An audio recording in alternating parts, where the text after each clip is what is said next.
오늘도 주님의 말씀을 통해 하나님 나라를 누리는 복이 있기를 주님의 이름으로 축원합니다. 아멘. 오늘 우리가 본 레위기 5장 1절부터 13절은 무엇에 대해서 말해주고 있어요? 속죄제에 대해서 말해주고 있죠. 근데 잘 생각해 보면 우리 이 앞에서부터 속죄제에 대해서 계속 봤어요. 앞선 4장의 내용이 이미 속죄제에 대한 것이었죠. 그러면서 이 4장에서는 어떤 부분을 따라 속죄제를 드리는 것을 말해줬어요. 신분과 그 책임 여부에 따라서 속죄제를 어떻게 드려야 하는가를 말해줬어요. 지위나 어떤 사회적인 신분과 이런 것을 통해서 더 많은 책임을 가진 자들에게 하나님께서 더 엄중하게 그 죄를 물으신다라는 것을 우리에게 보여주면서 대제사장, 기름 부음을 받은 제사장이나 아니면 온 회중이 범죄했을 때는 어떻게 해요? 그들이 이제 수소로 하나님 앞에 제사를 드리게 하죠. 수송아지로 제사를 드리게 해요. 가장 값진 가축이었던 송아지를 사용하게 만드시죠. 그리고 이제 족장에게는 순염소를, 그리고 일반 백성들에게는 암염소나 암양으로 하나님 앞에 속죄제를 드릴 것을 말했죠. 그리고 이제 오늘 5장으로 넘어오는데 계속해서 속죄제에 대해서 말하면서 오늘 본문은 앞에서는 어떤 종교적인 신분이나 지위를 따라 그 책임의 엄중함을 따라서 이렇게 하나님께서 나눠서 말씀하셨다면 오늘 본문은 이제 그 가운데서도 이제 제가 보는 관점에서는 뭐 이렇게 어디도 주석이 돼 있는 데는 없어요. 이게 정확하다라고 말할 수는 없어요. 저도 구약 학자가 아니기 때문에 잘 모르겠지만 이 맥락을 보니까 제가 보기에는 바로 이제 평민들이 드려야 되는 속죄제에 대해서 이제 이 5장에서 더 세밀하게 말씀해 주시는 거죠. 이제 실제적으로 이 많은 것을 들어야 되는 백성들이 그들이 범죄했을 때 이제 어떻게 제사를 드려야 되는가. 그래서 앞서서 평민이 죄를 지으면 흠없는 암염소나 또 아니면 어린 양 가운데 흠없는 암컷을 이용하게끔 하셨죠. 그래서 여기서도 기본적으로 6절에 보면 양떼의 암컷 어린 양이나 염소를 끌어다가 속죄제를 드릴 것이요. 그러니까 기본적으로 어떻게 제사를 드려야 하냐 하면 암양, 어린 암컷 양이나 암염소로 드려야 된다 이렇게 이야기를 하는 걸 보면 지금 이 15장 1절부터 13절은 평민들이 범죄했을 때 드려야 되는 속죄제를 조금 더 구체적이고 자세하게 설명해 주시는 거죠. 왜냐하면 평민들은 대제사장은 사회적인 어떤 지위나 종교적인 지위를 따라 수소를 얼마든지 드릴 수 있었어요. 대제사장이라면 누구라도 수소를 드릴 수 있었어요. 또 온 회중이 범죄하면 장로들이 대표해서 얼마든지 수소를 내놓을 수도 있었어요. 그리고 족장들은 그 어떤 자기들의 어떤 그 공동체의 대표들이었기 때문에 그들도 얼마든지 뭐 할 수 있어요? 순염소를 하나님 앞에 드릴 수 있었어요. 그런데 일반 백성의 경우는 좀 달라요. 일반 백성에게는 암염소나 암양으로 드리라고 했는데 얼마든지 드릴 수 있는 사람도 있지만 그걸 드릴 수 없는 사람들도 있는 거예요. 그래서 지금 오늘 본문에 보면 이제 이 본문에서는 이 속죄제 가운데 그 사람이 처해 있는 경제적인 상황을 따라서 다르게도 드릴 수 있다는 것을 쭉 보여주죠. 이건 결국에는 저는 전부 다 평민이 드리는 속죄제를 조금 더 세분화시켜서 더 구체적으로 말씀해 주는 것으로 저는 보여져요.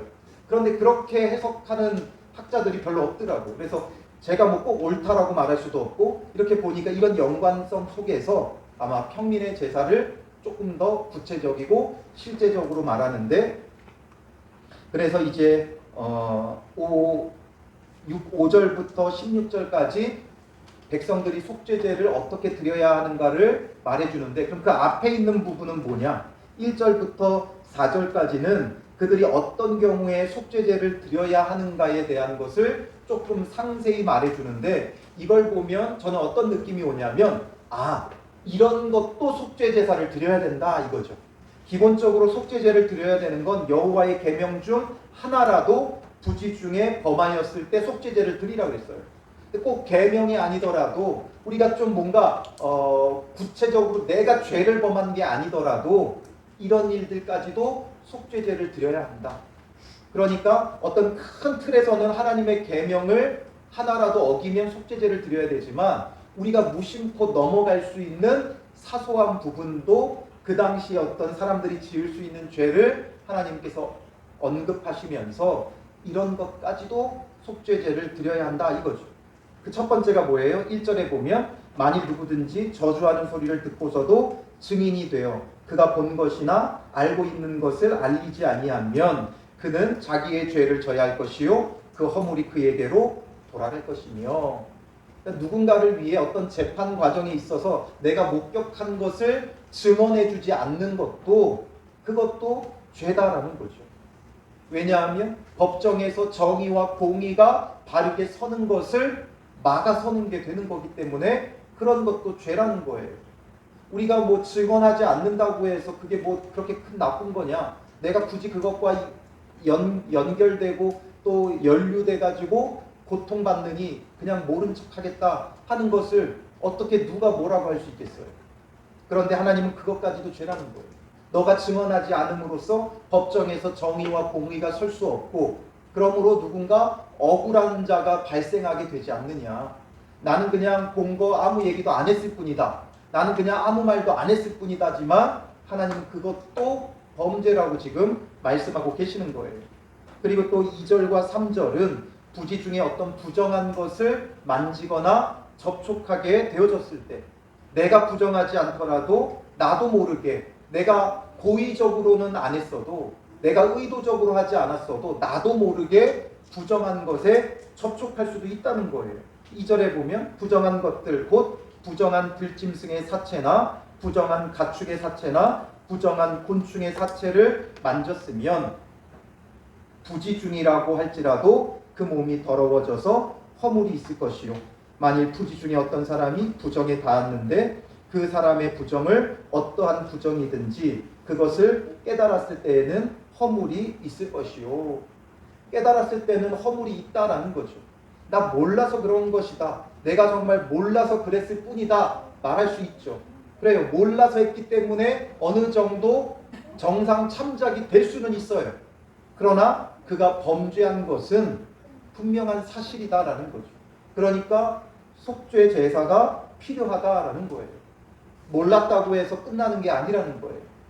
모르고 지은 죄라도 그것을 깨닫게 되었을 때는 반드시 속죄제를 드려야 한다라는 거죠. 그리고 4절에 보면 만일 누구든지 입술로 맹세하여 악한 일이든지 선한 일이든지 하리라고 함부로 말하면 그 사람이 함부로 말하여 맹세한 것이 무엇이든지 그가 깨닫지 못하다가 그것을 깨닫게 되었을 때는 그 중 하나에 그에게 허물이 있을 것이니 말하죠. 이건 함부로 말하여 맹세한다는 건 경솔하게 맹세한다는 거예요. 함부로 맹세하는 나 그냥 내가 보통 우리가 맹세할 때는 언제 맹세해요? 자기의 그 억울함이 있을 때 내가 정말 거짓이 없다는 것을 내세우기 위해 사람들은 맹세하죠. 나는 정말 거짓이 없었다. 난 정말 진실하고 거짓 없게 난 이렇게 맹세했다 말할 수 있지만 그것도 죄라는 거예요. 함부로 맹세하는 것, 여호와의 이름을 망령되이 일컫는 것이고 그것도 죄라는 거예요. 그래서 그 시대 사람들이 겪을 수 있는 아주 사소하다고 여겨 그냥 넘겨버릴 수 있는 이런 것들을 지금 언급하면서 그것도 너희들이 깨달았다면 속죄제를 드려라라는 거죠. 오늘 우리도 마찬가지예요. 우리가 주님 안에서 성령을 받으면 주님께서 생각나게 하셔요. 이전의 죄를 생각나게 하셔요. 나는 그냥 아무렇지도 않게 여기며 지나왔던 것들이 주마등처럼 스쳐 지나가며 생각나요. 그럼 우리도 그것을 철저히 회개해야 돼요. 난 그때 예수를 모를 때였고 나는 정말 모르고 했던 것이고 사심 없이 했던 것이고 아무 의도 없이 했던 것이다. 그렇다고 해서 그냥 넘어가는 게 아니에요. 그래도 그것이 우리의 죄이기 때문에 철저히 주님 앞에서 회개하고 돌이키고 또 누군가에게 갚아야 될 일이라면 반드시 갚아야 돼요. 그게 뭐예요? 다시 갚는 것. 이게 바로 속건제예요. 속죄제가 있고 속건제가 있는데 이 속건제는 속죄제와 비슷해요. 속죄제의 범주 안에 있어요. 그래서 하나님 앞에 속죄하며 드리는 제사인데 특별히 이 속건제의 경우는 누군가에게 해를 입혀 배상의 책임이 있는 경우에는 반드시 갚아주는 것까지 해야 된다. 이게 바로 속건제의 제사예요. 하나님 앞에 회개했으니까 끝났다가 아니라 그것에 대한 책임을 반드시 져야 된다. 그게 바로 속건제에 담겨 있는 거예요. 그래서 이 속죄제를 말씀하시면서 지금 앞서서 언급되어진 이것들 정말 우리가 사소하게 넘어갈 수 있고 내가 죄를 지은 것이 아니라고 여길 수도 있지만 정말 주님 안에서 깨닫게 되어지고 또 마음에 거리낌이 있다면 그게 바로 하나님 앞에 우리가 불의한 거죠. 죄 지은 거예요. 그런 것에 대해서 철저히 회개하라는 것이죠. 회개의 범위가 어디까지인가? 바로 주님께서 우리를 생각나게 하시고 내 마음에 조금이라도 거리낌이 있다면 그걸 합리화하지 말고 주님 앞에서 철저히 회개해야 한다. 이것을 본문은 말해주고 있는 거예요. 그래서 오늘 우리에게도 이거 죄예요? 아니에요? 이러기 전에 정말 주님 앞에서 뭔가 이거 죄예요? 아니에요? 물어보는 것 자체가 내 마음에 뭐가 있다는 거예요? 거리낌이 있다는 거예요. 거리낌이 있다는 건 내 생각이 아니라 성령이 주신 마음이죠.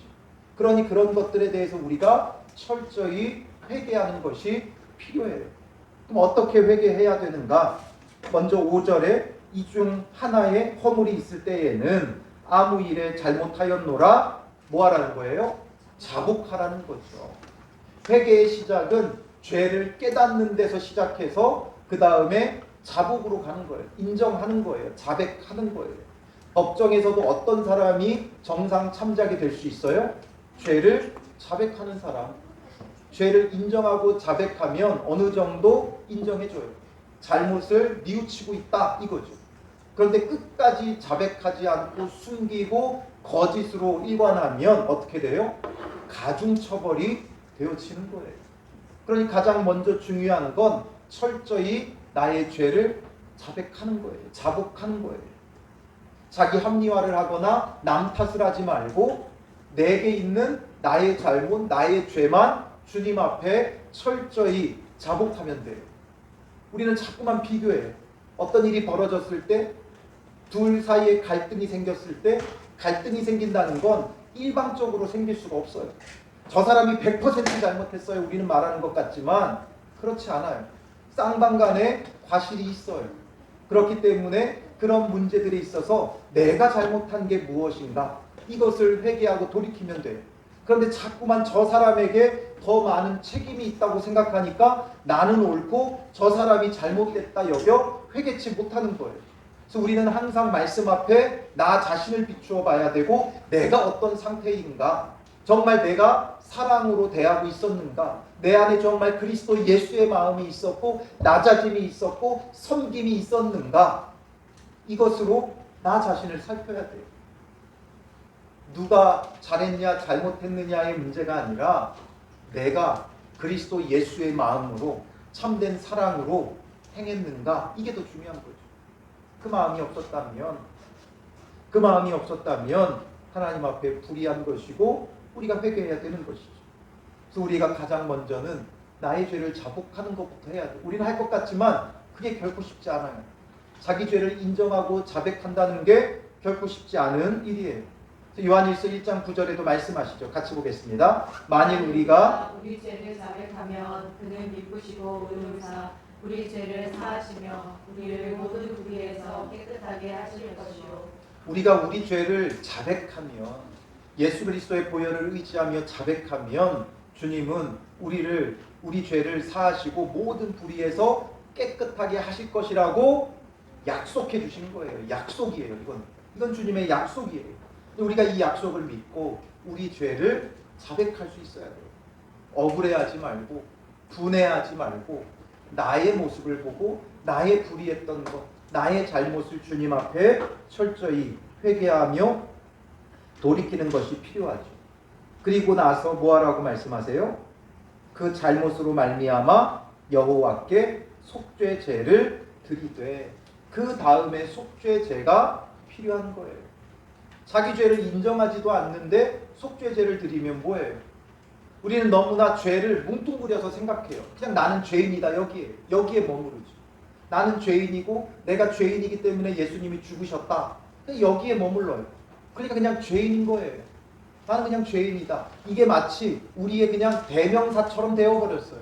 우리는 죄인이라는 게 대명사처럼 되어버렸어요.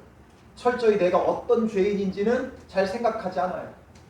뭐 마음에 보면 그렇죠. 뭐 거짓말할 때도 있고 속일 때도 있고 뭔가 이럴 때 있으니까 뭐 죄인이지, 그냥 이렇게만 생각하지, 정말 나 때문에 예수님이 죽으셔야 했다는 그 정말 참혹한 죄인이라는 것은 우리가 잘 인지하지 못해요.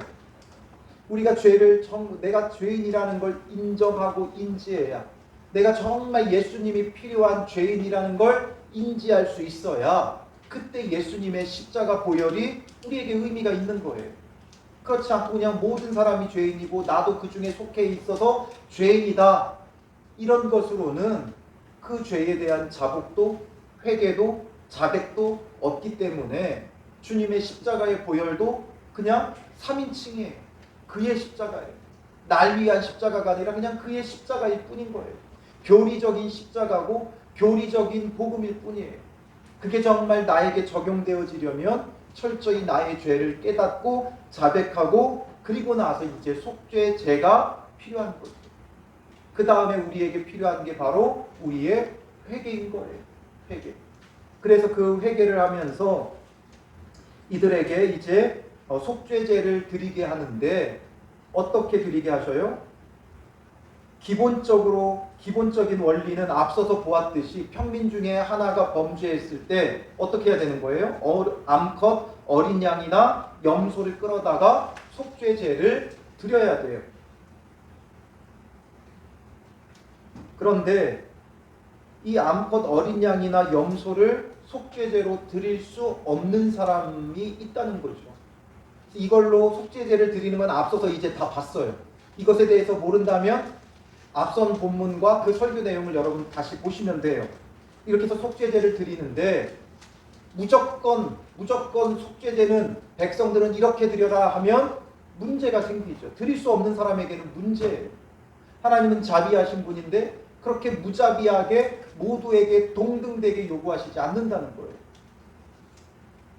우리 전래동화 속에 심청이가 있죠. 심청이에게 뭘 요구해요? 공양미 300석을 요구해요. 공양미가 없어요. 그러니까 자기가 바다의 재물이 되어주고 그 300석을 얻어가지고 아버지 눈뜨게 해달라고 중에게 갖다 주죠. 그러면서 자기는 죽어요. 이렇게 무자비한 방식이 이방 종교예요. 그들의 상황과 형편은 중요하지 않아요. 절대적으로 그들이 요구하는 게 있죠. 이거 내놓으라, 이거죠. 그러니 이방 종교에서는 절대적으로 요구하는 바가 있어요. 그러나 하나님은 우리에게 자비하심으로 용서하고 구원하기 원하시는데 무조건 암양이나 암염소를 가지고 오라 하면 그걸 가지고 올 수 없는 사람은 일평생 죄사함을 받지 못해요. 그래서 주님께서 무엇을 말씀하세요? 이게 없다면 무엇으로 드리라는 거예요? 7절에 만일 그의 힘이 어린 양을 바치는 데 미치지 못하면 그가 지은 죄를 속죄하기 위하여 산비둘기 2마리나 집비둘기 새끼 2마리를 여호와께로 가져가되, 산비둘기 2마리나 집비둘기 새끼 2마리를 여호와께로 가져가라는 거예요. 그래서 어떻게 해요? 하나는 속죄제물로, 하나는 번제물로 삼으라는 거예요. 이 당시 동물이나 짐승이나 고기 가운데 가장 값싸게 구할 수 있는 게 바로 비둘기였어요. 그래서 새 종류가 가장 쌌어요. 예수님께서 마태복음 10장 29절에 보면 이런 표현을 쓰시죠. 참새 2마리가 한 아사리온에 팔리지 않느냐. 한 아사리온. 그 아사리온 하나로도 참새를 몇 마리 산다는 거예요? 2마리를 산다는 거죠. 새의 가치란 그러했어요. 아사리온은 데나리온의 16분의 1이에요. 16분의 1. 그러니까 하루 일하면 이 아사리온을 16개를 받을 수 있는 거예요. 하루 노동자가 일하면 이 아사리온을 16개를 받아요. 16개를 받으면 새를 몇 마리를 사요? 한 아사리온에 2마리니까 32마리나 살 수 있어요. 새를 32마리라 하루 일하면 살 수 있어요. 그 가운데 새 2마리 들이라는 거죠. 이 당시 노동자의 노동력이 지금에 비한다면 더 값이 없었죠. 그래도 지금 우리가 노동자들이 보통 하루 일당이 한 10만 원 돼요. 그 10만 원을 기준으로 따져봐도 16분의 1 하면 6천 원 정도 돼요. 6천 원. 6천 원이면 살 수 있는 것 하나님께서 내놓으라고 말씀하신 거예요. 그래서 그걸로 하나는 속죄제물로, 하나는 번제물로 해가지고 이것을 드려라 말씀하세요. 근데 여기서도 끝나지 않아요. 더 놀라운 하나님의 은혜는 뭐예요? 그거조차도 없는 사람도 있다는 거예요. 정말 빈궁한 사람은 이 새 2마리조차도 6천 원도 없다는 거죠. 그럼 어떡하라는 거예요? 11절에 만일 그의 손이 산비둘기 2마리나 집비둘기 2마리에도 미치지 못하면 그의 범죄로 말미암아 고운 가루 10분의 1 에바를 예물로 가져다가 속죄제물로 드리되 10분의 1 에바. 이 에바는 부피의 단위예요. 이 한 에바가 약 22리터 돼요. 22리터. 그러면 10분의 1이니까 2.2리터가 되죠. 2.2리터. 그러니까 우리가 보통 생수병 하나가 2리터죠. 그것보다 조금 더 되는 거예요. 그런데 이 10분의 1 에바가 되는 단위가 또 따로 있어요. 10분의 1 에바가 뭐냐면 오멜이에요. 오멜. 에바의 10분의 1이 오멜이에요. 언제 오멜이라는 단위를 우리가 많이 들어봤어요? 만나를 먹을 때 한 사람이 하루에 한 오멜씩 거두게 하죠. 그리고 6째 날에는 안식일을 대비해서 2오멜을 거두게 하셔요. 그러니까 이 한 오멜이라는 단위는 뭐예요? 하루 식량의 양이에요. 하루치의 식량이 바로 한 오멜, 10분의 1 에바가 된다는 거죠. 10분의 1 에바라는 건 하루치 식량이에요. 정말 가진 게 아무것도 없다면 하루 금식하고 그거라도 내놓으라는 거죠. 정말 먹고 살 것 없는 사람에게 하루 금식을 시키시고 그거라도 갖고 오라는 거예요. 그건 뭐예요? 하나님의 놀라운 자비도 있지만 하나님께서 그거 받아서 뭐 할 거예요? 그거 뭐 2.2리터 곡식 그거 받아가지고 하나님 어디다 쓰겠어요? 그런데도 불구하고 그거 없는 사람 그거 내놓으면 하루 금식해야 되는데 그거라도 내놓으라는 건 거기에 어떤 의미가 담겨 있는 거예요? 희생이 필요하다는 거예요. 회개에는 희생이 따른다는 거예요. 아무것도 희생하지 않고 나 회개했어요 이런다고 말로만의 회개로 되지 않는다는 거죠. 그것에 대한 희생이 따라야 돼요. 내가 정말 회개하고 돌이킨다면 거기에 따르는 희생이 있어야 돼요. 오늘날 사람들은 조금도 희생하려고 하지 않아요. 그러면서 뭐라고 말해요? 내 형편껏 한다라는 거죠. 형편껏. 자, 이제 여러분들에게 묻겠습니다. 여러분들이 회개하면서 여러분들은 이 가운데 뭐 가지고 나오실래요? 양 가지고 나오실래요? 염소 가지고 나오실래요? 비둘기 2마리 가지고 나오실래요? 10분의 1 에바를 고운 가루 10분의 1 에바를 가지고 나오시겠어요? 사람들마다 그 가치가 달라요. 저에게 있어서의 500원과 우리 도우에게 있어서의 500원이 달라요. 여기 와마트에 가면 카트를 떼려면 500원 들어가는 거 아시죠?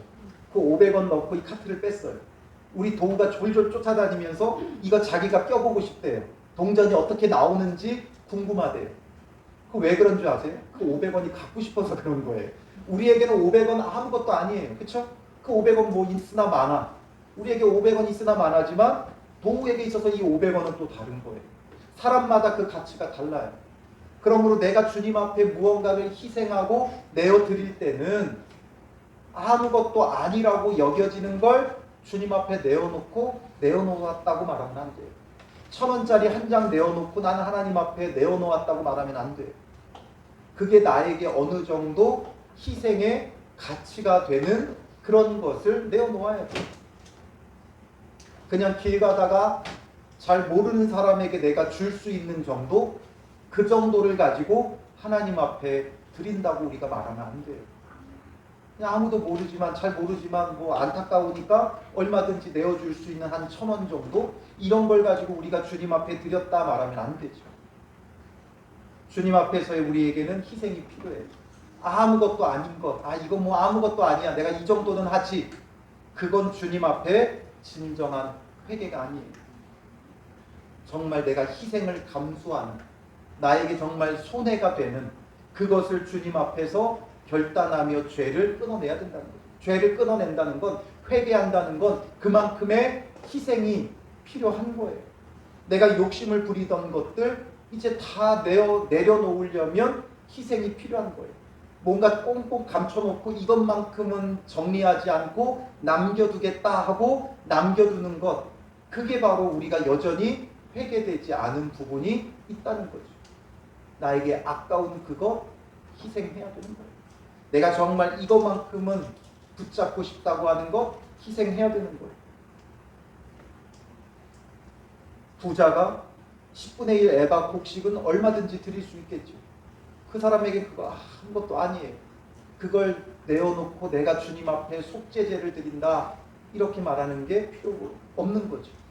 바로 이런 재물들은 전부 다 어떤 표현이 있어요? 희생재물이라는 표현이 쓰여지잖아요.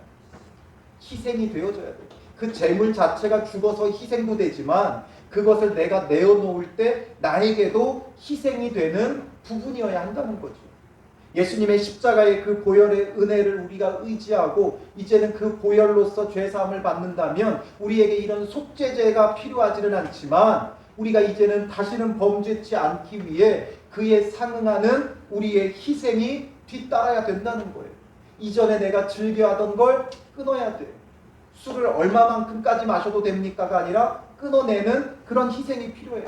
담배를 제가 줄여서 이제 하루에 한 갑씩만 필게요가 아니라 끊어내는 그런 희생이 있어야 돼요.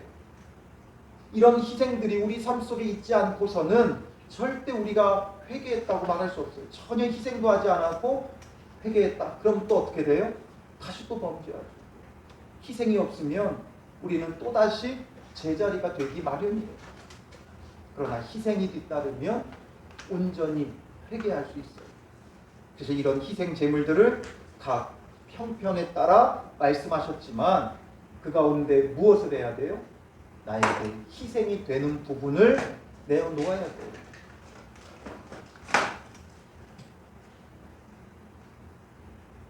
양이 많은 사람이 양 한 마리 내놓는 게 뭐가 어렵겠어요? 나에게 양이 많아도 뭘 내놓아야 돼요? 소를 내놔야 되는 거죠. 아브라함에게 양과 소가 많았지만 그가 내어놓아야 했던 건 뭐였어요? 그에게는 소도 희생이 되지 않았어요. 워낙 거부가 되었기 때문에 아브라함에게는 소조차도 희생이 되지 않았다고요. 그러니까 하나님께서 그에게 요구하셨던 건 소 수십 마리, 수백 마리가 아니라 그의 아들 이삭을 요구하셨다고요. 그런데도 아브라함은 그 이삭을 내어놓죠. 하나님도 그 아들 독생자 예수를 우리를 위해 내어놓으셨잖아요. 그런데 우리는 조금도 손해보지 않고 우리의 어떤 신앙을 유지하기를 원하죠. 내 모든 것을 부여잡고 더 부여잡기를 바라죠. 더 많이 소유하기를 바라요.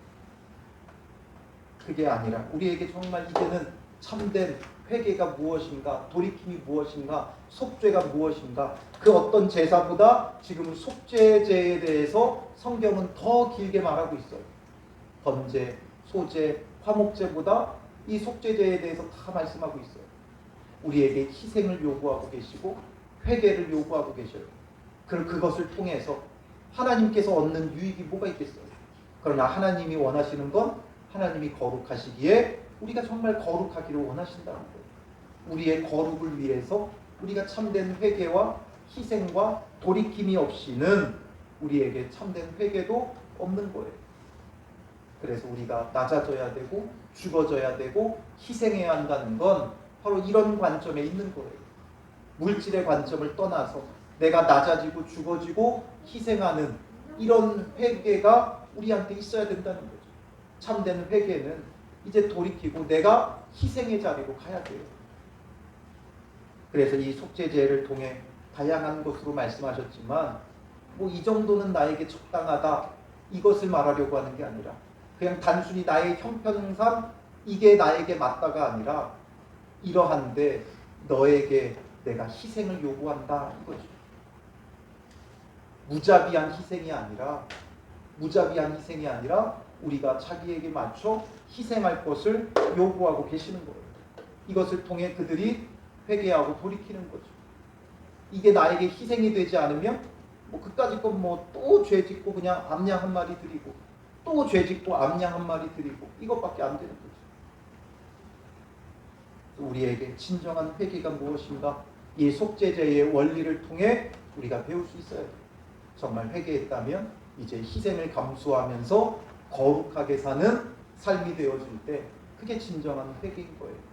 예수님의 보혈로 죄사함 받은 자의 삶이 되어지는 것이죠. 그래서 오늘 우리가 이 말씀을 생각하면서 보소서 주님, 나의 마음은 선한 것 하나 없습니다. 정말 선한 것 없는 우리의 모습을 직면하게 하여 주시고 주님 앞에 회개하고 돌이키고 이제는 정말 우리가 주님 앞에서 회개한 삶을 살아가기 위해 거룩하게 구별된 삶을 살아가기 위해 하나님께서 내게 요구하시는 희생의 제물이 무엇인가를 보고 내가 정말 주님 앞에 희생하고 낮아지고 섬기며 온전한 회개가 내 안에 일어나게 하시고 이로써 주님이 거룩하기에 나도 거룩한 백성 되고 또 거룩한 교회를 우리가 함께 이루어가게 하옵소서. 그런 공동체, 그런 교회가 되게 하옵소서. 우리 같이 기도하고요. 또 여러분들의 기도 제목을 놓고 자유롭게 기도하시겠습니다.